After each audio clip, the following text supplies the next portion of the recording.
What's up guys, welcome back to Pat Outdoors. Today we're turning things up on my FRP GMB100. This is actually my only gas-powered mini bike on this channel. So right now it is pretty much stock, though I de-restricted the governor and put an aftermarket exhaust pipe on it. So it is loud as hell, but at least it goes 38 miles per hour. I am ready for a little bit more speed and power. So we're gonna be swapping out the stock 99cc 4-stroke motor with one that's at least twice the size. I'm also going to be replacing this rigid fork that the bike comes with a hydraulic fork and swapping out this stock cable brake with a hydraulic one as well. Overall, I've been pretty happy with my GMB100 considering how much bike you get for less than $400. It's hard to find a bike that goes this fast and have decent range on it, especially in the world of electric pit bikes. This Yazma IN10, for example, does go a little bit faster and comes with a few more goodies, though it is more than 3 times as much as the GMB. If you are interested in getting more information on this bike, I'll have a link to their website in the description below. You can also get yourself an additional 40 bucks off using discount code PATOUTDOORS.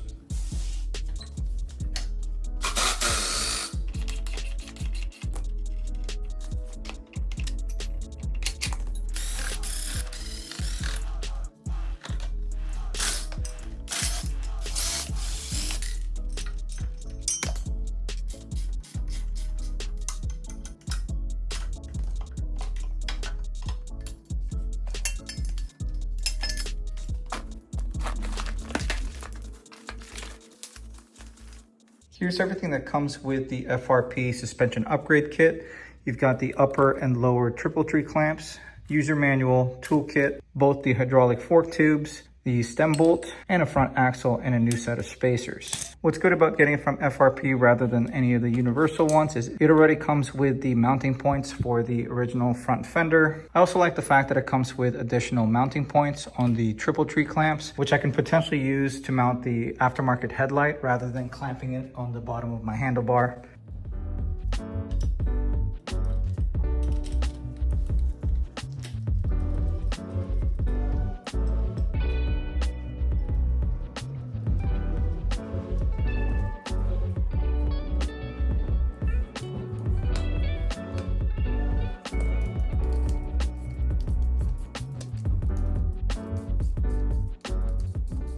I'm not going to tighten down any of the 6mm Allen bolts quite yet. I just left it loose enough so we can still slide the lower triple tree clamp. We'll torque things down once we have everything positioned correctly on the bike.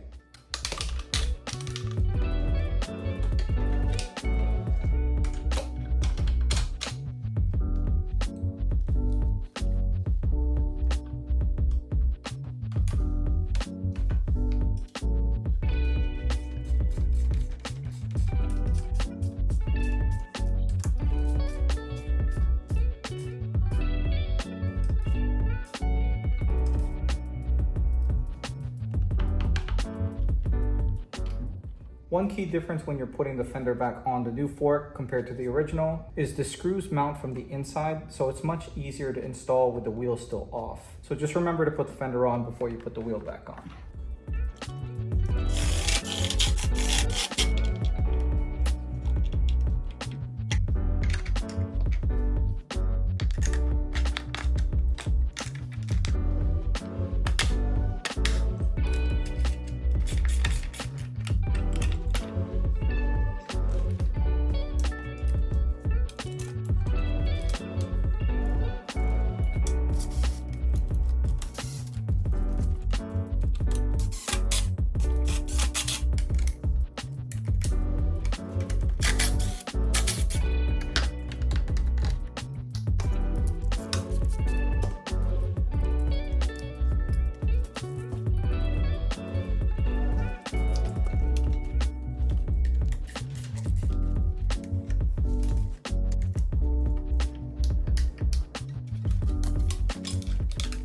I'm going to be replacing the stock cable actuated brake caliper and brake handle assembly with a Zoom hydraulic mountain bike brake. I just like how these smaller brake levers feel. It's very easy to modulate. Here's what the caliper looks like. I've got it on a 160mm rear bracket. Should work with the stock rotors. It's also a lot more low profile than the original caliper.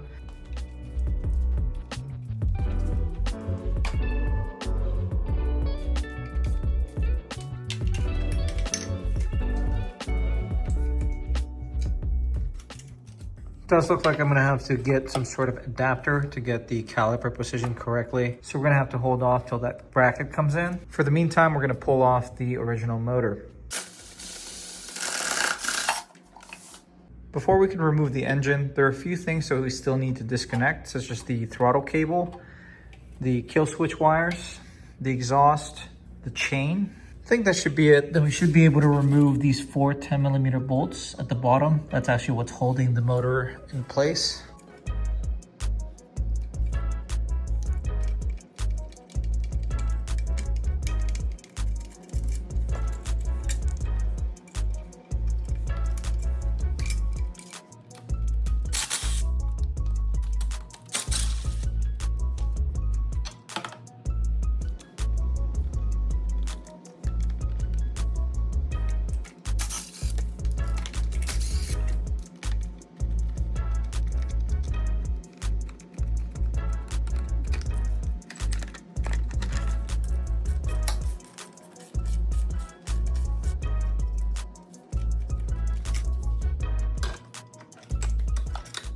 That has got to be the easiest motor I've ever pulled out of anything. The main thing that intrigues me about the FRP GMB100 is the amount of space there is in the frame. So much room for activities. Got me thinking about putting an ETM RTR motor in there, maybe a stock 2D Osilio. So much space even up here that I could definitely fit a Suron battery there. Then I could really push some serious power on this thing and still have a good amount of range. Obviously, the most common way to go is to just put a Predator 212 or 224 in there, but I'm not really sure if I want a super loud and heavy bike. And on top of all that, the GMB100 weighs absolutely nothing compared to my mini dirt bikes. So I'm kind of curious to see how fast it would go if I had the same kind of power. And I don't even think you can get a roller frame like this with a seat, wheels, and tires for less than $400.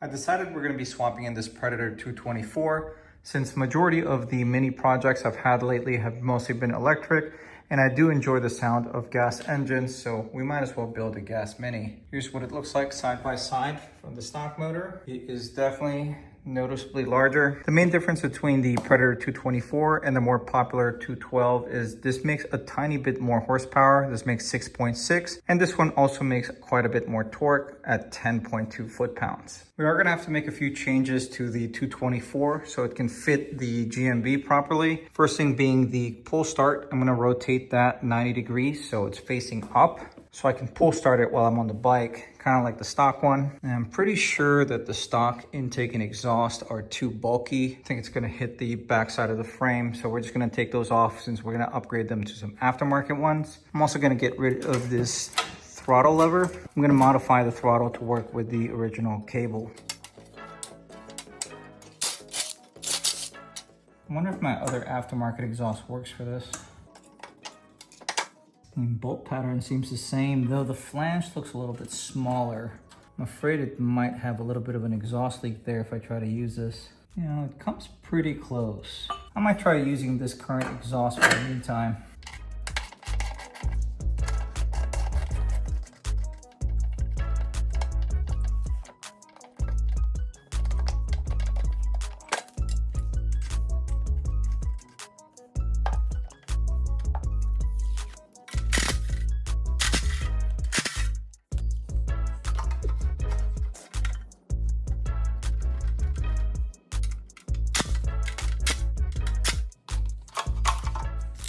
Just because we live in a very strict area now, we're converting this to 49cc, just like that.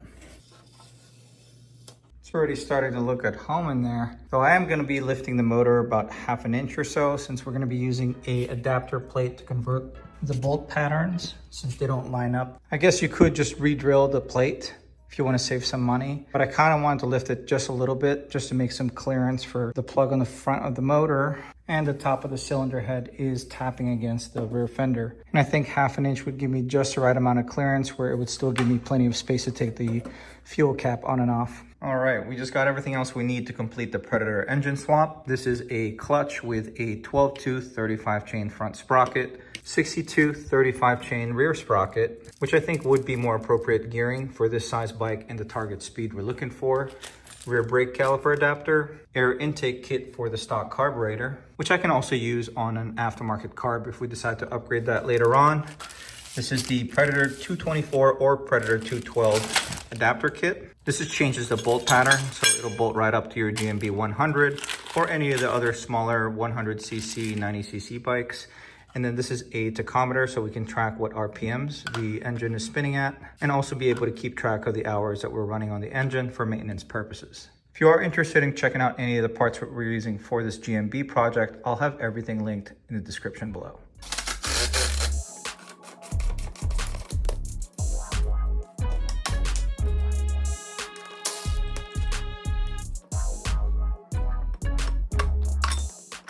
Rear axle fits pretty tight on these bikes.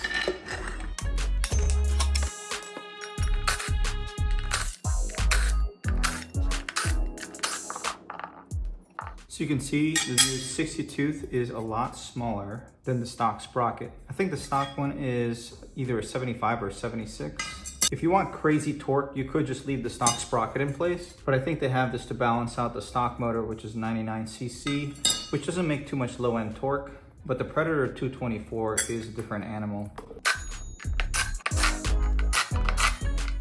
The stock brake caliper also has this spacer built in, where the new aftermarket one does not. But I've had a lot of Razor projects in the past, so I have a bunch of different spacers here. And the stock MX650 wheel spacer actually happens to be almost the same exact width. It also uses the same diameter axle, so this is actually going to work out for this project.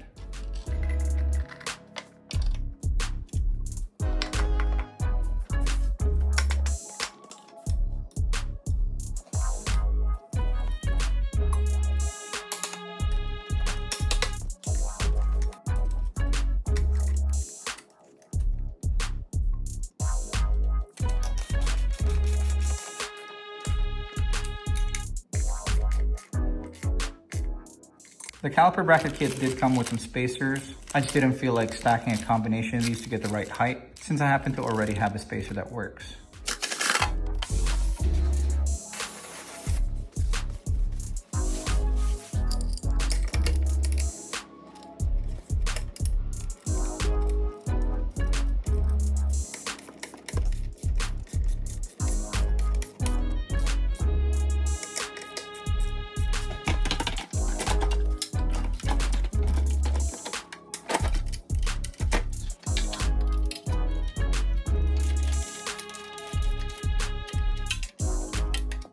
Here's a closer look at how I have everything oriented.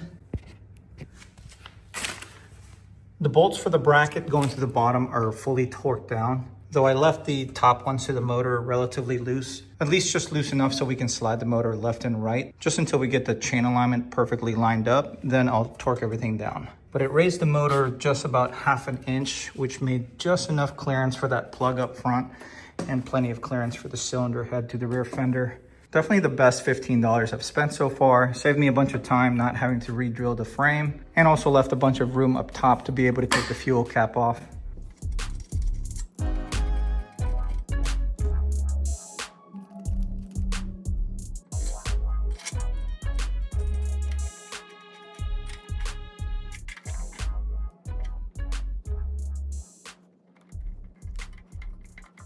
This motor does fit super wide on this bike though. As you can see, majority of it's already on the right side. So I'm actually gonna have to run the clutch flipped inside out just to get the chain to align perfectly. Still functions the same.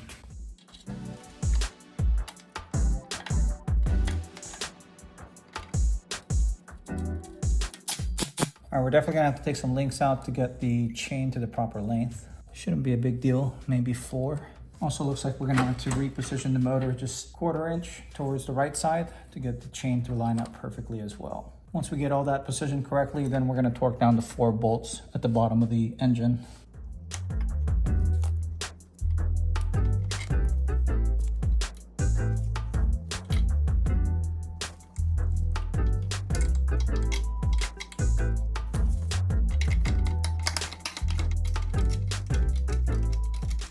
So I got the tensioner slid forward to the max loose setting. Hopefully that is enough to make this chain work. So close. Good thing this motor adapter does have a lot of adjustment available. If I loosen the bottom ones, should allow me to slide the motor back exactly to where I need it to.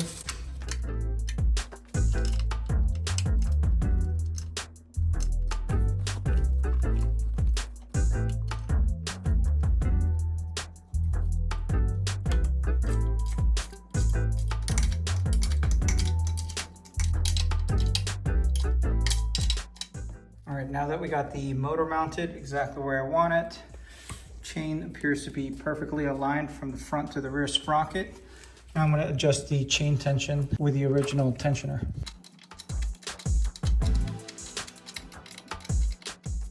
Seems to be right about where I want it. I still want there to be a good amount of slack. I just don't want it to be too loose that it'll fall off this roller.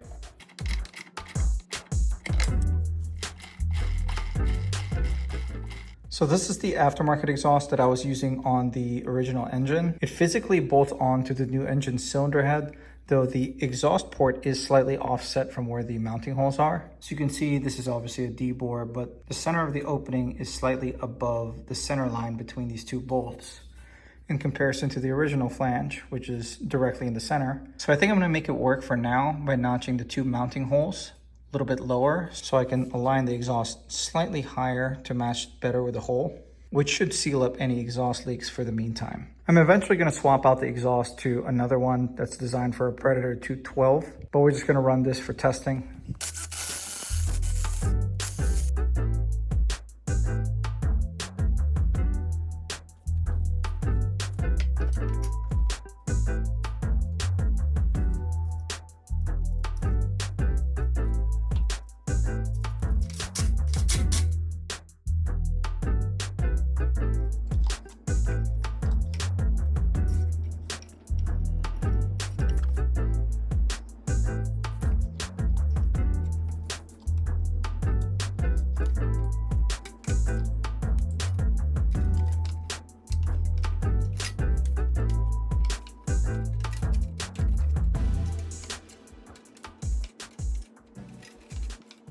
Here's a closer look at how I have my signal wire for the tachometer coiled up around the spark plug wire. I'm not going to secure this wire just yet. I want to secure them all together. I want to wait till I have my brake line and my throttle cable routed before I clean things up. Here's how I have the tachometer mounted.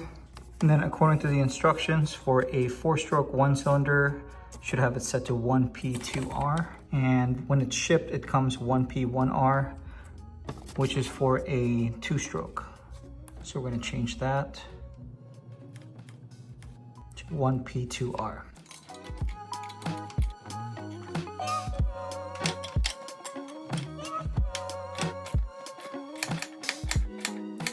And here's a closer look at how I have my rear caliper and brackets configured. I had to put a small spacer in between the caliper bracket and the caliper itself, just to get the edge of the rotor away from the brake pad clip. But other than that, it was direct bolt on. Zero drag. Now I just gotta figure out how I wanna route the brake line, finish the throttle cable, and tidy everything up.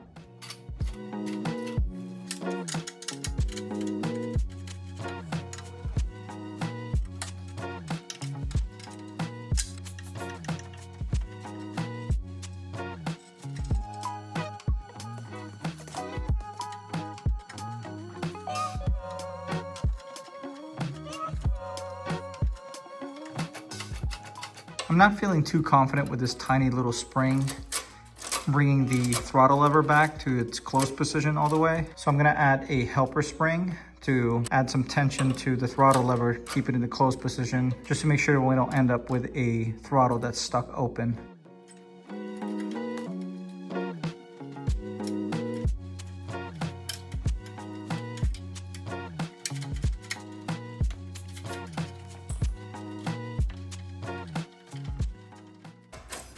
Yeah, it's definitely a lot better with the spring on there. And then this might be the most important part, which is the kill switch. The Predator 224 and the 212 have the kill switch mounted on the side of the motor, where the FRP GMB100 has it mounted on the handlebar, which makes the most sense in a mini bike application. So if something happens to the brakes or if the throttle gets stuck, you can just cut off the engine and slow down immediately. rather than reaching down here and potentially get in an accident trying to turn your engine off. So this actually has the same exact function as this switch, where all it does is either complete or break a circuit. So we're just gonna snip these two wires, and then we're just gonna connect them with these two wires on the original kill switch.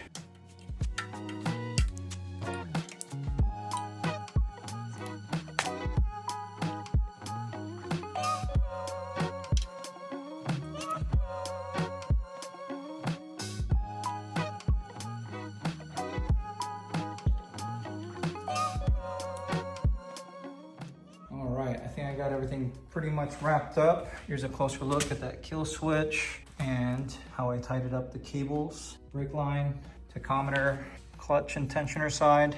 Luckily, I already have fuel and oil in this engine since I used it for a previous project. But if you are purchasing a Predator 212 or 224 motor brand new, make sure you add oil to the engine since these come completely dry. All right, first startup.